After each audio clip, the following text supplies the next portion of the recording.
অনেক ব্যক্তির মনে একটা প্রশ্ন জাগে আমাকে আর রাধাকে নিয়ে। বলেন যে না আমি আর রাধা একসাথে থাকি, না আমাদের বিয়ে হয়েছে, আমি এখানে দ্বারকাতে ও ওখানে বর্ষণাতে, তাও এত ভালোবাসা কি করে? এ কেমন সম্পর্ক? আমি তাদের একটা সহজ কথা বলতে চাই। আপনি কখনো আয়নার দিকে দেখেছেন? নিজের দুই চোখের দিকে তাকিয়ে জিজ্ঞাসা করুন, এই দুই চোখ একসাথে কেন বন্ধ হয়, একসাথে কেন খোলে, একসাথে কেন ঘুমোয়, একসাথে কেন কাঁদে? আজীবন কোনো এক মানুষের সাথে সম্পর্ক রাখা অবশ্যই সম্ভব, তাদের সাথে দেখা না করে। আমার আর রাধার ভালোবাসাও কিছুটা এরকমই, আর কিছুটা এরকমই হয় ভালোবাসা দুই নয়নের মতো, যারা কখনোই মিলিত হবে না, কিন্তু চিরকালের জন্য একসাথে জুড়ে থাকবে।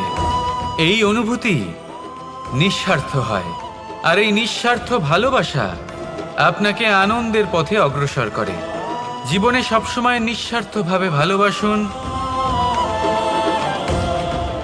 শুধুমাত্র আনন্দই পাবেন। তাহলে আসুন আমার সাথে নিঃস্বার্থভাবে ভালোবেসে বলুন, রাধা রাধা। প্রেম সংসারের সব থেকে পবিত্র বন্ধন, কিন্তু সত্যি বলতে কি, এটা বন্ধনের থেকে মুক্তি, স্বতন্ত্রতা।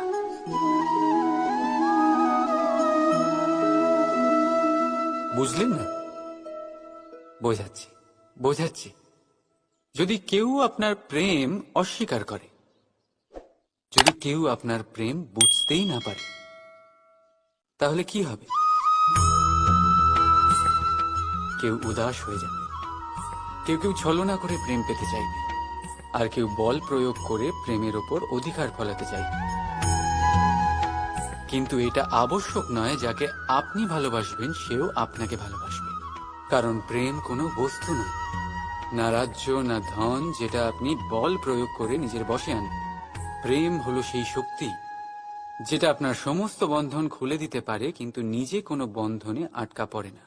তাই যাকেই আপনি ভালোবাসেন তাকে স্বতন্ত্র ছেড়ে দিন, কারণ স্বতন্ত্রতাই সেই গুণ যা প্রত্যেক প্রাণীর সবচেয়ে প্রিয়। প্রেম যদি সত্যি হয় তাহলে সে অবশ্যই বুঝতে পারে। ততদিন নিঃস্বার্থভাবে প্রেম করে যায়, একদিন দ্বার খুলে যায়, আর প্রেম প্রবেশ করবেই, আর মন সুপ্রসন্ন হয়ে বলবে, রাধা রাধা।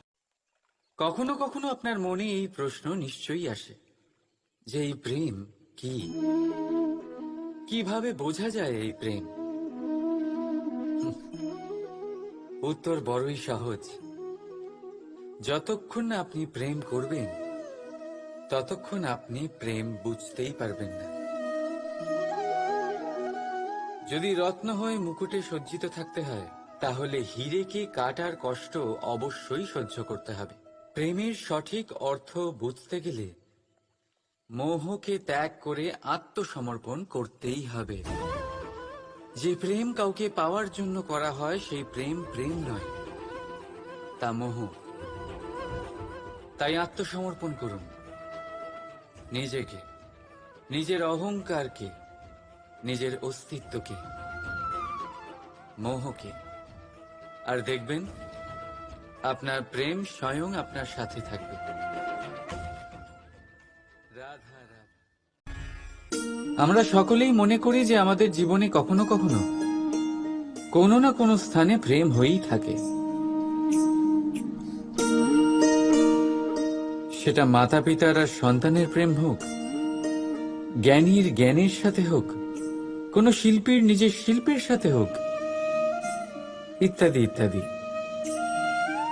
কিন্তু বাস্তবে এটা কি সত্যি প্রেম? মোহও তো হতে পারে। এবার আপনারা জিজ্ঞেস করবেন, প্রেম আর মোহর মধ্যে পার্থক্য কি? পার্থক্য হলো বন্ধনের। যা আপনাকে বাঁধে তা হলো মোহ, প্রেম নয়। প্রেম সেটাই যা আপনাকে মুক্ত করে উন্নয়নের দিকে পাঠায়। চলুন আপনাকে একটা উদাহরণ দিই। কিছু মাতা পিতা নিজের সন্তানকে কোনো অন্য নগরীতে পড়তে পাঠাতে পারেন না। নিজের সন্তানকে তার বন্ধুদের সাথে খেলতে দিতে পারেন না। চিন্তা করেন যে তাদের সন্তানের যাতে কষ্ট না হয়, আর তাই জন্য তাদের বেঁধে রাখেন। এটা প্রেম নয়, এটা মোহ। কারণ যদি এটা প্রেম হতো তাহলে ওনারা চাইতেন যে সন্তান মাতা পিতার আশ্রয় থেকে বেরিয়ে এই সংসারকে দেখুক, তাকে বুঝুক, আর তার থেকে জ্ঞান অর্জন করুক, নিজের অভিজ্ঞতার থেকে শিক্ষা নিয়ে নিজের একটা ব্যক্তিত্ব বানাক। মনে রাখবেন, মোহ থেকে ভয় জন্ম নেয়, আর প্রেম থেকে শুধুই আনন্দ। সেই কারণে বাঁধবেন না, মুক্ত করুন, কারণ এটাই প্রেম। রাধা রাধা।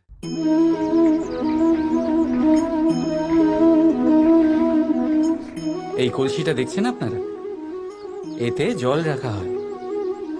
জল যাতে শুদ্ধ থাকে, শীতল থাকে, জল যা তৃষ্ণা মেটায়। কিন্তু ভাবুন, যদি এই কলসির মাটি ঠিক না হয়, যদি একে ঠিক মতন মাখা না হয়, আকার দিয়ে একে ঠিক করে আগুনে যদি পোড়ানো না হয়, তাহলে কি হবে?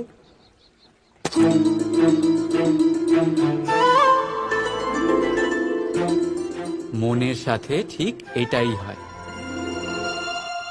কারণ যদি প্রেম এই জল হয়, তাহলে কলসি হলো মন।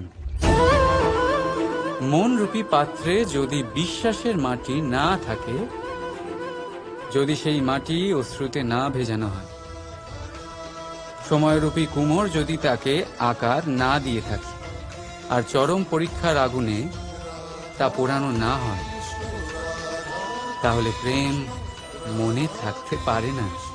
যদি এই প্রেমকে পেতে হয়, তাহলে হৃদয়কে বশ করতে হবে, আর মন থেকে বলতে হবে রাধা।